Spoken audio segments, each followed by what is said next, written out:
কখনো ভেবে দেখেছেন কেন আমরা অনেক বেশি বুদ্ধিমান হয়েও মাঝে মধ্যে বোকার মতো সিদ্ধান্ত নিই? কেন আমরা বারবার একই ভুল করি? কেন আমরা স্ক্যামের ফাঁদে পড়ি? আবার কেন ইচ্ছা না থাকলেও আমরা এমন অনেক কাজ করি যেগুলোর জন্য আমাদের পরে পস্তাতে হয়? আমাদের সাথে এমন ঘটার অন্যতম প্রধান কারণ হলো আমাদের মস্তিষ্কের কিছু হিডেন ট্র্যাপ বা লুকানো ফাঁদ, যেগুলো প্রতিটা মুহূর্তে আমাদের চিন্তাভাবনাকে প্রভাবিত করে। এমনকি আমরা যেই ট্র্যাপগুলো দ্বারা প্রভাবিত হই সেটা আমরা বেশিরভাগ সময় বুঝতেও পারি না, আর এই কারণে আমরা স্পষ্টভাবে গভীর চিন্তা করতে পারি না, যার ফলে আমরা ভুল সিদ্ধান্ত নিই এবং একই ভুল বারবার করি। কিন্তু যদি আমরা আমাদের মস্তিষ্কের এই হিডেন ট্র্যাপগুলোকে চিনতে পারি এবং এগুলো কিভাবে কাজ করে সেটা বুঝতে পারি, তাহলে আমরা এই ট্র্যাপগুলো থেকে বাঁচতে পারবো এবং যে কোনো বিষয়ে স্পষ্টভাবে গভীর চিন্তা করে সঠিক সিদ্ধান্ত নিতে পারবো। আমাদের মস্তিষ্কের হিডেন ট্র্যাপগুলো কি, এগুলো কিভাবে কাজ করে এবং এই ট্র্যাপগুলো থেকে বাঁচার উপায় কি, এই বিষয়ে লেখক রাল্ফ ডুবেলি তার the art of thinking clearly বইয়ে বিস্তারিতভাবে আলোচনা করেছেন। আর এই ভিডিওতে এই বই থেকে এমন 10টি সাইকোলজিক্যাল ট্র্যাপ আলোচনা করব যেগুলো না জানলে আপনি বারবার ফাঁদে পড়বেন এবং ভুল সিদ্ধান্ত নেবেন। আশা করি ভিডিওটা শেষ পর্যন্ত দেখার পর আপনি এমন অনেক কিছু জানতে পারবেন যেগুলো আপনাকে আরো বেশি সচেতন করে তুলবে এবং আপনাকে আরো বেশি স্মার্ট ও ইন্টেলিজেন্ট করে তুলবে। তাই আর সময় নষ্ট না করে চলুন শুরু করা যাক। Trap number 1, রেসিপ্রসিটি। সোশিওলজিস্ট ফিলিপ কুঞ্জ একবার একটা মজার পরীক্ষা করেছিলেন। তিনি ক্রিসমাসের শুভেচ্ছা জানিয়ে 600 জন সম্পূর্ণ অপরিচিত ব্যক্তির কাছে ক্রিসমাস কার্ড পাঠিয়েছিলেন। আশ্চর্যজনকভাবে তার কাছে 200টিরও বেশি কার্ড রিটার্ন এসেছিল। কিন্তু কেন এমনটা ঘটেছিল? এর কারণ ছিল রেসিপ্রসিটি। যে মানুষগুলো রিটার্ন কার্ড পাঠিয়েছিলেন তারা ফিলিপ কুঞ্জের ক্রিসমাস কার্ড পাওয়ার পর ভেবেছিলেন যে তারা কোনোভাবে ফিলিপ কুঞ্জের কাছে ঋণী হয়ে গেছেন। আর এই অনুভূতি থেকেই, যদিও তারা কেউই ফিলিপ কুঞ্জকে চিনতেন না, তবুও তারা ফিলিপ কুঞ্জকে কার্ড পাঠিয়েছিলেন। রেসিপ্রসিটি এমন এক সাইকোলজিক্যাল বায়াস যার কারণে কেউ আমাদের জন্য কিছু করলে আমাদের মনে তার প্রতি ঋণের অনুভূতি তৈরি হয় এবং প্রতিদানে আমরাও তার জন্য কিছু করতে চাই।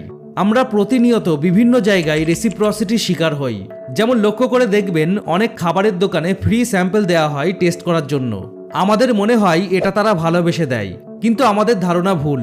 আসলে তারা এখানে রেসিপ্রসিটির গেম খেলে। তারা বেশ ভালো করেই জানে ফ্রিতে খাবার টেস্ট করার পর আমাদের মধ্যে একটা দায়বদ্ধতার অনুভূতি তৈরি হবে, আর সেই দায়বদ্ধতার অনুভূতি থেকেই আমরা তাদের প্রোডাক্ট কিনতে বাধ্য হব।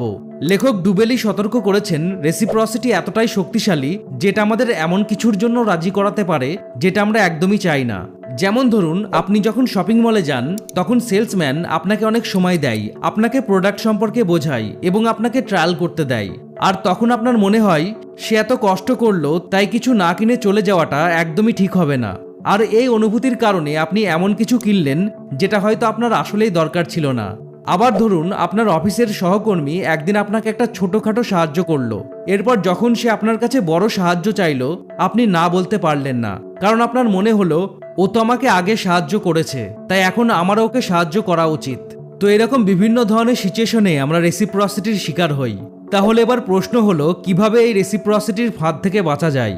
প্রথমত, সচেতন থেকে বোঝার চেষ্টা করতে হবে কেউ রেসিপ্রসিটির গেম খেলছে কিনা। কাউকে প্রতিদান দেওয়ার আগে নিজেকে প্রশ্ন করতে হবে, এটা করা কি সত্যিই জরুরি, নাকি শুধুমাত্র দায়বদ্ধতার কারণে করছি? আর সবচেয়ে গুরুত্বপূর্ণ বিষয় হলো, না বলতে শিখতে হবে। বিনয়ের সাথে বলতে হবে, আপনার কাইন্ডনেসের জন্য ধন্যবাদ, তবে আমি আগ্রহী নই। আর একটা কথা মাথায় রাখতে হবে, সবসময় সবকিছুর প্রতিদান দেওয়ার প্রয়োজন নেই। Next, trap number 2, social proof. Social proof বোঝাতে লেখক রাল্ফ ডুবেলি এক ভয়ঙ্কর ঐতিহাসিক ঘটনা উল্লেখ করেছেন। 1978 সালে গায়ানার জোনসটাউন শহরে পিপলস টেম্পল নামে এক ধর্মীয় গোষ্ঠীর 900-র বেশি সদস্য গণ আত্মহত্যা করেছিল। এই ঘটনার অনেক কারণের মধ্যে একটা কারণ ছিল সোশ্যাল প্রুফ। যখন কিছু সদস্য করতে শুরু করলো, তখন বাকিরা ভাবলো যেহেতু সবাই করছে তাহলে এটাই হয়তো ঠিক সিদ্ধান্ত, তাই তারাও এই একই পথে এগিয়ে গেল। পিপলস টেম্পলের এই ঘটনা সোশ্যাল প্রুফের এক্সট্রিম এক্সাম্পল। সোশ্যাল প্রুফ এমন এক ধরনের মেন্টাল বায়াস যেটার কারণে আমরা কোনো কাজকে শুধু এই কারণে সঠিক মনে করি যে অনেক মানুষ সেটা করছে। বাস্তব জীবনে আমরা বিভিন্ন ক্ষেত্রে প্রতিদিনই সোশ্যাল প্রুফের শিকার হই। যেমন সিনেমা দেখতে গিয়ে যদি দেখি সিনেমাটা ভালো না, তবু আমরা সিনেমা হলে বসে থাকি, কারণ অন্য কেউ উঠে যাচ্ছে না। আবার অনলাইন শপিং করার সময় আমরা কোনো প্রোডাক্টের অনেক বেশি পজিটিভ রিভিউ দেখলেই ধরে নেই এটা ভালো প্রোডাক্ট, যদিও সব রিভিউ সত্যিকারের নাও হতে পারে। আবার দেখা গেল পাশাপাশি দুটো রেস্টুরেন্ট রয়েছে, একটাতে প্রচুর ভিড় আর একটা ফাঁকা। এক্ষেত্রে আমরা স্বাভাবিকভাবেই ভেবে নিই ভিড় বেশি থাকা রেস্টুরেন্টের খাবারই ভালো হবে, যদিও ব্যাপারটা সবসময় এরকম নাও হতে পারে। এমনকি যদি রাস্তায় একজন মানুষ পড়ে যায় বা কোনো মানুষ বিপদে পড়ে এবং তার সাহায্যের প্রয়োজন হয়, সেই সময় যদি আশেপাশের কেউ সাহায্য করার জন্য এগিয়ে না আসে, তাহলে আমরা ভাবি যেহেতু কেউ সাহায্য করছে না, তাহলে হয়তো আমারও কিছু করা উচিত নয়। এছাড়াও কোনো একজন ব্যক্তি বা ব্র্যান্ডের সোশ্যাল মিডিয়ায় লাখ লাখ ফলোয়ার দেখে সেটাকে খুবই জনপ্রিয় ও বিশ্বাসযোগ্য ভাবা, সোশ্যাল মিডিয়ায় কোনো ভিডিও বা পোস্টে লাখ লাখ লাইক থাকলে সেটা ভালো করে না বুঝেই লাইক করা ও শেয়ার করা, বা সিনেমার বক্স অফিস কালেকশন দেখে সিনেমা দেখার আগ্রহ প্রকাশ করা, এগুলো সবই সোশ্যাল প্রুফের এক্সাম্পল। সোশ্যাল প্রুফের দ্বারা প্রভাবিত হয়ে আমরা সারা দিনে অনেক ভুল সিদ্ধান্ত নিই। তো এই সোশ্যাল প্রুফের ফাঁদ থেকে বাঁচতে যেটা করতে হবে সেটা হলো স্বাধীনভাবে চিন্তা করতে হবে। সবাই করছে শুধু এই কারণে আমাকেও করতে হবে, এটা ভাবা বন্ধ করতে হবে। অন্ধভাবে ভিড়ের মধ্যে না ছুটে নিজেকে প্রশ্ন করতে হবে, যদি আমি পৃথিবীতে একা থাকতাম তাহলে কি এই সিদ্ধান্ত নিতাম? কোনো কিছু করার আগে এইভাবে ভাবতে পারলে আপনি নিজের মূল্যবোধ এবং সঠিক বিচার বুদ্ধির ওপর ভিত্তি করে সিদ্ধান্ত নিতে পারবেন, আর সেক্ষেত্রে সিদ্ধান্ত সঠিক হওয়ার সম্ভাবনা অনেক বেশি। Next, trap number 3, survivorship bias. দ্বিতীয় বিশ্বযুদ্ধের সময় আমেরিকার সেনাবাহিনী তাদের যুদ্ধ বিমানগুলো আরও শক্তিশালী করতে চেয়েছিল, যাতে যুদ্ধ বিমানগুলো কম ক্ষতি হয়। তারা লক্ষ্য করলো যুদ্ধ থেকে ফিরে আসা বিমানের কিছু নির্দিষ্ট জায়গায় বেশি অ্যাটাক হয়েছে। তাদের প্রথম চিন্তা ছিল যুদ্ধ বিমানের এই জায়গাগুলোকে আরও শক্তিশালী করা দরকার। কিন্তু স্ট্যাটিস্টিশিয়ান এব্রাহাম ওয়াল্ড একটা বড় ভুল ধরিয়ে দিলেন। তিনি বললেন শুধু সেই বিমানগুলোকে দেখা হচ্ছে যেগুলো যুদ্ধ থেকে ফিরে এসেছে, কিন্তু যে বিমানগুলো ফিরে আসতে পারেনি সেগুলোর কি হয়েছিল? সম্ভবত সেগুলো এমন জায়গায় গুলিবিদ্ধ হয়েছিল যেখানে আঘাত লাগলে ফিরে আসা সম্ভব নয়। অর্থাৎ শুধু বেঁচে ফেরা বিমানগুলোর উপর ফোকাস করলে আসল সত্য কখনোই জানা যাবে না। আসলে এক্ষেত্রে আমেরিকার সেনাবাহিনী সারভাইভারশিপ বায়াসের শিকার হয়েছিল। সারভাইভারশিপ বায়াসের কারণে আমরা কেবল সফল মানুষদের দেখি এবং মনে করি তাদের পথ অনুসরণ করলেই সফলতা আসবে, কিন্তু আমরা ভুলে যাই ওই একই পথ অনুসরণ করেও অনেকেই ব্যর্থ হয়েছে। সারভাইভারশিপ বায়াস শুধু যুদ্ধ বিমানেই নয়, জীবনের সব ক্ষেত্রেই রয়েছে। যেমন আমরা লটারি উইনারদের গল্প শুনি, কিন্তু লটারিতে যে লক্ষ লক্ষ মানুষ হেরে যায় সেটার কথা আমরা শুনি না। আবার যেমন অনেক ফাইন্যান্সিয়াল গুরু আমাদের সামনে স্টক মার্কেটে ইনভেস্ট করে ধনী হওয়া মানুষের গল্প তুলে ধরে, কিন্তু কত মানুষ যে ইনভেস্টমেন্টের চক্করে পুরো নিঃস্ব হয়ে গেছে তাদের কথা পুরোপুরিভাবে অ্যাভয়েড করা হয়। আবার অনেক ফিটনেস প্রোগ্রামে আমাদের সামনে এমন মানুষদের তুলে ধরা হয় যারা সেই লেভেলের ট্রান্সফরমেশন অর্জন করেছে, কিন্তু তাদের দেখানো হয় না যারা সেম ফিটনেস প্ল্যান ট্রাই করেও কোনো রেজাল্ট পায়নি। আবার লক্ষ্য করে দেখবেন সব জায়গায় সেই সেলিব্রিটিদের আইডল হিসেবে দেখানো হয় যারা কলেজ ড্রপ আউট করে সফল হয়েছেন, কিন্তু সে লাখ লাখ মানুষের কথা আমরা জানতে পারি না যারা কলেজ ড্রপ আউট করে অনেকে স্ট্রাগল করেছে তবুও সফল হতে পারেননি। তো সারভাইভারশিপ বায়াসের কারণে আমরা শুধুমাত্র সফলতা দেখি এবং ব্যর্থতা পুরোপুরিভাবে এড়িয়ে যাই, যার ফলে আমাদের মধ্যে আনরিয়ালিস্টিক এক্সপেকটেশন তৈরি হয় এবং আমাদের চিন্তাভাবনা একপাক্ষিক হয়ে যায়, আর এর ফলে ভুল সিদ্ধান্ত নেওয়ার সম্ভাবনা বেশি থাকে। তো সারভাইভারশিপ বায়াস থেকে বাঁচার উপায় কি? যে কোনো কিছুতে শুধু সফলদের দিকে তাকালে হবে না, ব্যর্থদের দিকেও নজর দিতে হবে। নিজেকে প্রশ্ন করতে হবে যারা সফল হয়নি তারা কোথায় ভুল করেছিল এবং আমি তাদের ব্যর্থতা থেকে কি শিখতে পারি। এভাবে ভাবতে পারলে আপনি রিয়ালিটিকে আরো ভালোভাবে বুঝতে পারবেন এবং শুধুমাত্র সফলতার চকচকে গল্প শুনে বিভ্রান্ত না হয়ে সব দিক ভালো করে বুঝে সিদ্ধান্ত নিতে পারবেন। Next, trap number 4, contrast effect. ভালো করে লক্ষ্য করে দেখবেন যখন আমরা প্রথমে একটা হালকা জিনিস তোলার পর একটা ভারী জিনিস তুলি তখন আমাদের দ্বিতীয় জিনিসটা অনেক বেশি ভারী মনে হয়, কিন্তু বাস্তবে তো সেটা তার আসল ওজনের চেয়ে বেশি নয়।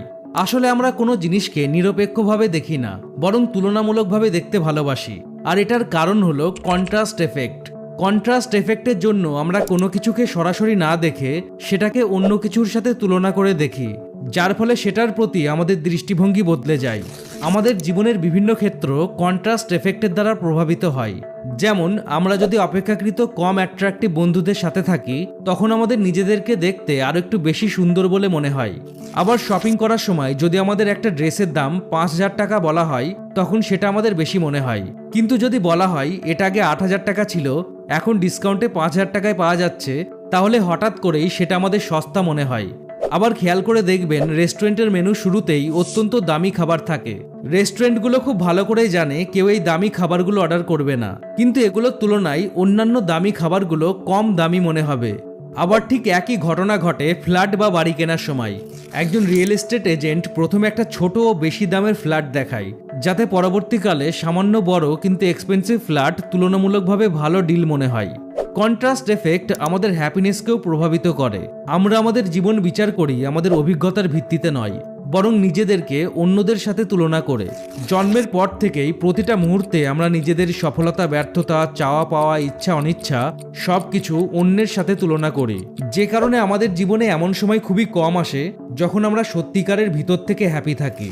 তো এই কন্ট্রাস্ট এফেক্ট থেকে বাঁচতে আমাদের সবার প্রথমে যেটা করতে হবে সেটা হলো তুলনা করা বন্ধ করতে হবে, মূল্যায়ন করতে হবে। যতটা সম্ভব আমাদের নিজস্ব যোগ্যতার ভিত্তিতে যে কোনো কিছু বিচার করতে হবে। কোনো কিছু কেনার সময় নিজেকে প্রশ্ন করতে হবে, আমি যে এই জিনিসটা এই দামে কিনছি, এই জিনিসটা কি এই দামের যোগ্য, নাকি অন্যান্য যেগুলো দেখছি সেগুলোর তুলনায় যোগ্য মনে হচ্ছে।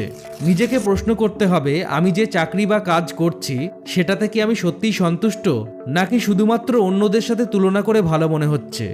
সবসময় তুলনার উপর নির্ভর না করে নিজের পরিস্থিতি ও নিজের অভিজ্ঞতার ভিত্তিতে সিদ্ধান্ত নিতে হবে। Next, trap number 5, authority bias. 1960-এর দশকে মনোবিজ্ঞানী স্ট্যানলি মিলগ্রাম একটা এক্সপেরিমেন্ট করেন। এই এক্সপেরিমেন্টে অংশগ্রহণকারীদের বলা হয়েছিল তারা একটা লার্নিং এক্সপেরিমেন্টে অংশ নিচ্ছে। অংশগ্রহণকারীদের টিচারের রোল দেয়া হয় এবং তাদের এই ইনস্ট্রাকশন দেয়া হয় যে তাদের একজন লার্নার বা শিক্ষার্থীকে প্রশ্ন করতে হবে, এবং যদি শিক্ষার্থী ভুল উত্তর দেয় তাহলে তাকে ইলেকট্রিক শক দিতে হবে। প্রতিবার ভুল উত্তরের জন্য শকের মাত্রা বাড়াতে হবে। আর এক্সপেরিমেন্টে অংশগ্রহণকারীদের এই ইনস্ট্রাকশন দেন একজন সায়েন্টিস্ট, এবং তার দায়িত্ব ছিল এই পুরো এক্সপেরিমেন্টটা কন্ট্রোল করা। তবে জেনে রাখুন, এই এক্সপেরিমেন্টের শিক্ষার্থী আসলে একজন অভিনেতা ছিলেন, এবং ইলেকট্রিক শক দেওয়ার মেশিনটাও ছিল ফেক মেশিন। এমনকি ওই অভিনেতা শিক্ষার্থীকে আগে থেকে ইনস্ট্রাকশন দেওয়া হয় যে তাকে যখন মিথ্যা ইলেকট্রিক শক দেওয়া হবে তখন সে যেন মিথ্যা কষ্ট পাওয়ার অভিনয় করে। কিন্তু জানলে অবাক হবেন, এক্সপেরিমেন্টে অংশগ্রহণকারীদের অধিকাংশই শিক্ষার্থীর কষ্ট সহ্য করেও সায়েন্টিস্টের নির্দেশ মেনে তাকে ইলেকট্রিক শক দিচ্ছিল। আর তারা এটা করেছিল শুধু এই কারণে যে একজন সায়েন্টিস্ট অর্থাৎ একজন অথরিটি ফিগার তাদের এটা করতে বলছেন। এটাই হলো অথরিটি বায়াস।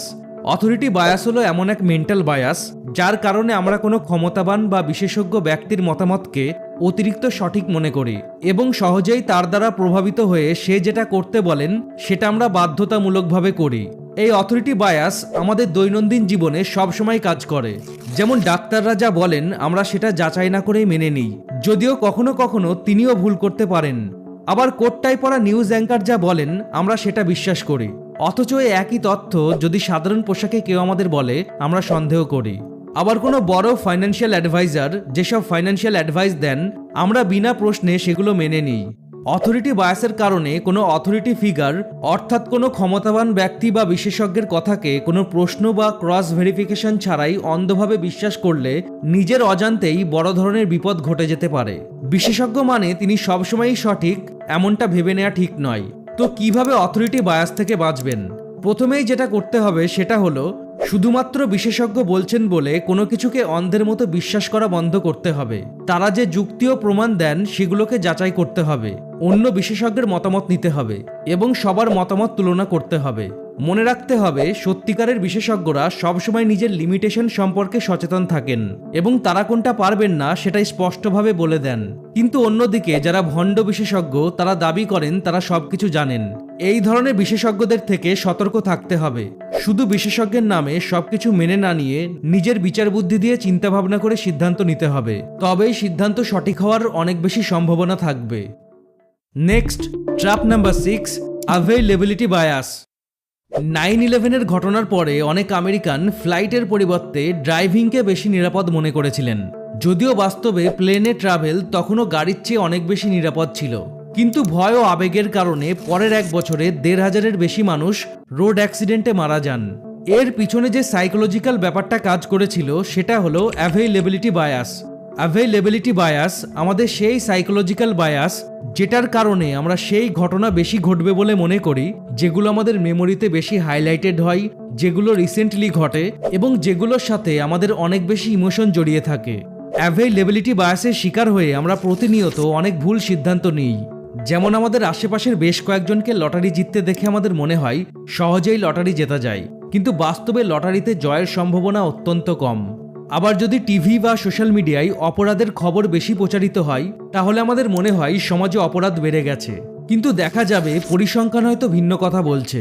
আবার আমরা যদি শুনি কেউ ফাস্ট ফুড খেয়ে অসুস্থ হয়ে গেছে, তবে আমরা ধরে নিই ফাস্ট ফুড সবসময় ভয়ঙ্কর। আবার আমরা যদি পাহাড়ে বেড়াতে গিয়ে দুর্ঘটনার গল্প শুনি তাহলে আমরা ধরে নিই পাহাড়ি জায়গাগুলো খুব বিপজ্জনক, যদিও বাস্তবে হয়তো বেশিরভাগ সময় পাহাড় নিরাপদ। আবার শেয়ার মার্কেটে কোনো কোম্পানির শেয়ারের রিসেন্ট বড় সাফল্যের খবরে মোটিভেটেড হয়ে আমরা ইনভেস্ট করার সিদ্ধান্ত নিই, অথচ ওই কোম্পানির শেয়ারের দাম কত বছরে এরকম বেড়েছে সেটা বিবেচনা করি না। আসলে অ্যাভেইলেবিলিটি বায়াস আমাদের চিন্তাভাবনাকে ন্যারো বা সংকীর্ণ করে দেয়, যার ফলে আমরা কোনো বিষয়ের গভীরে না গিয়ে এবং সব দিক চিন্তাভাবনা না করেই সিদ্ধান্ত নিই, আর তার ফলে আমাদের সিদ্ধান্ত ভুল হওয়ার সম্ভাবনা অনেক বেশি থাকে। তাই অ্যাভেইলেবিলিটি বায়াস এড়িয়ে যেতে প্রথমেই যেটা করতে হবে সেটা হলো শুধুমাত্র রিসেন্টলি ঘটে যাওয়া ঘটনার উপর ভিত্তি করে সিদ্ধান্ত না নিয়ে পরিসংখ্যান দেখতে হবে। যেমন নিউজে রিসেন্ট বিমান দুর্ঘটনার খবর দেখে ভয় না পেয়ে ফ্লাইটের ওভারঅল সেফটির পরিসংখ্যান দেখতে হবে। বাস্তবসম্মত চিন্তা করতে হবে। কাউকে লটারিতে জিততে দেখে আমিও লটারি কাটলে আমিও জিতবো এমনটা ভাবার পরিবর্তে লটারিতে প্রকৃত জয়ের সম্ভাবনা কতটা সেটা বিবেচনা করতে হবে। পরিসংখ্যান ও বাস্তব তথ্যের উপর ভিত্তি করে সিদ্ধান্ত নিলে সিদ্ধান্ত সঠিক ও কার্যকর হওয়ার সম্ভাবনা বেশি। Next, trap number 7, confirmation bias. মনে করুন আপনার প্রিয় ফুটবল টিম আজ গুরুত্বপূর্ণ ম্যাচ খেলবে। আপনার বিশ্বাস আমাদের টিম সবসময় বড় ম্যাচ জেতে। আপনি ম্যাচের আগে বিভিন্ন অ্যানালিসিস দেখছেন। একজন এক্সপার্ট আপনার প্রিয় টিমের ব্যাপারে বলছেন এই ফুটবল টিম বড় ম্যাচে সাধারণত ভালো খেলে, তাই এই টিম আজকের ম্যাচটা জিততে পারে। আরেকজন এক্সপার্ট বলছেন এইবার এই ফুটবল টিমের ডিফেন্স দুর্বল, অন্যদিকে প্রতিপক্ষের স্ট্রাইকার অনেক ভালো ফর্মে আছে, তাই আজকের ম্যাচে এই টিমের হারের সম্ভাবনা বেশি। আপনি এই দুজন এক্সপার্টের মধ্যে কার কথাকে বেশি গুরুত্ব দেবেন? আপনি প্রথম এক্সপার্টের কথাকে বেশি গুরুত্ব দেবেন, কারণ প্রথম এক্সপার্টের কথা আপনার টিমের প্রতি আপনার আগে থেকে যে বিশ্বাস রয়েছে তার সাথে মিলে যাচ্ছে, তাই আপনি দ্বিতীয় এক্সপার্টের মতামতকে এড়িয়ে যাবেন। এটাই হলো কনফার্মেশন বায়াস। কনফার্মেশন বায়াস এমন একটা মানসিক প্রবণতা যেটার কারণে আমরা এমন ইনফরমেশনকে গুরুত্ব দিই যেটা আমাদের মধ্যে আগে থেকে যে বিশ্বাস বা ধারণা আছে সেটাকে সমর্থন করে। অন্য কথায়, আমরা যা বিশ্বাস করতে চাই আমরা সেটাকেই বেশি গুরুত্ব দিই। যেমন আমরা এমন নিউজ সোর্স থেকে নিউজ দেখি যেটা আমাদের পলিটিক্যাল ভিউয়ের সাথে মেলে। আবার আমরা যদি কাউকে অভদ্র মনে করি আমরা তার খারাপ ব্যবহারের মুহূর্তগুলোর উপর বেশি গুরুত্ব দিই, এবং সে যখন ভদ্র আচরণ করে সেই সময়গুলো ইগনোর করি। এমনকি কনফার্মেশন বায়াসের কারণে আমরা ভেবেই নিই আমাদের ফেভারিট অ্যাক্টরের সিনেমা কখনোই খারাপ হতে পারে না। এরকম আরও অনেক এক্সাম্পল আছে। কনফার্মেশন বায়াস আমাদের চিন্তাধারাকে খুবই সংকীর্ণ করে তোলে, আমাদের মানসিকতাকে ফিক্সড করে তোলে, যার ফলে আমরা নতুন বা অন্য কারোর চিন্তা মেনে নিতে পারি না এবং যে কোনো বিষয়কে শুধুমাত্র একটা দৃষ্টিকোণ থেকেই দেখি, আর এই কারণে আমাদের সিদ্ধান্ত ভুল হওয়ার সম্ভাবনা অনেক বেড়ে যায়। তো কনফার্মেশন বায়াস থেকে কিভাবে বাঁচা যায়? শুধু নিজের বিশ্বাসকে সমর্থন করে এমন ইনফরমেশন খোঁজা বন্ধ করতে হবে, বরং যেটা নিজের ধারণাকে চ্যালেঞ্জ করতে পারে সেই ইনফরমেশনও দেখতে হবে। নিজে যেটা ভাবছি সেটা ভুল হতে পারে কিনা সেই সম্ভাবনা নিয়েও নিজেকে প্রশ্ন করতে হবে। আমাদের মতের বিপরীত যে মানুষগুলো তাদের যুক্তিও ভালোভাবে বোঝার চেষ্টা করতে হবে, কারণ আসল সত্য জানার জন্য সব দিক দেখা প্রয়োজন। Next, trap number 8, sunk cost fallacy. লেখক রল্ফ ডুবেলি একবার একটা ব্রডওয়ে শোয়ের টিকিট কিনেছিলেন যেটা রিফান্ডেবল ছিল না। শোয়ের দিন তিনি খুব ক্লান্ত ছিলেন এবং তার একটুও যেতে ইচ্ছা করছিল না, কিন্তু তিনি ভাবলেন আমি টিকিটের টাকা দিয়েছি তাই যেতেই হবে। তো অনেক চিন্তাভাবনার পর শেষমেশ তিনি শোতে গেলেন, কিন্তু শোয়ে তিনি একদম আনন্দ পেলেন না, বরং সময় নষ্ট হলো। পরে তিনি বুঝতে পারলেন তিনি শোয়ে যান বা না যান টাকা খরচ হয়ে গেছে, কিন্তু শোয়ে গিয়ে তার সময় নষ্ট হলো এবং পরিস্থিতি আরও খারাপ হলো। তো এই সিচুয়েশনে লেখক ডুবেলি যেটার ফাঁদে পড়েছিলেন সেটাকে বলা হয় sunk cost fallacy. Sunk cost fallacy এমন একটা সাইকোলজিক্যাল বায়াস যেটার কারণে আমরা কোনো কিছুতে আরও বেশি টাকা বা সময় খরচ করতে থাকি, শুধু এই কারণে যে আমরা ইতিমধ্যে এটাতে অনেক টাকা বা সময় খরচ করে ফেলেছি। জীবনের বিভিন্ন ক্ষেত্রে আমরা সাঙ্ক কস্ট ফ্যালাসির শিকার হই। যেমন কোনো একটা সম্পর্কে হ্যাপি না থাকার পরও আমরা সেই সম্পর্কে থাকি, কারণ আমরা ভাবি আমি এত বছর ধরে এই সম্পর্কে আছি, এখন কিভাবে এই সম্পর্ক থেকে বেরিয়ে আসব। আবার কোনো ব্যবসা ভালো না চললেও সেটাতে আমরা এই কারণে আরও বেশি টাকা ইনভেস্ট করতে থাকি যে অলরেডি এটাতে অনেক টাকা ইনভেস্ট করা হয়ে গেছে। সাঙ্ক কস্ট ফ্যালাসির কারণে নেওয়া সিদ্ধান্তে বেশিরভাগ সময়ই আমাদের ক্ষতি বাড়তে থাকে। তো এই সাঙ্ক কস্ট ফ্যালাসি থেকে বাঁচতে সবার প্রথমেই যেটা করতে হবে সেটা হলো অতীতের ইনভেস্টমেন্ট নিয়ে ভাবা বন্ধ করতে হবে। যেটা চলে গেছে সেটা আর ফেরত আসবে না। আগে কত টাকা ইনভেস্ট করেছি বা কতটা সময় দিয়েছি সেটা না ভেবে এই মুহূর্তে দাঁড়িয়ে কোন জিনিসটা করা সবচেয়ে ভালো সেটা ভাবতে হবে। ভবিষ্যতের দিকে মনোযোগ দিতে হবে।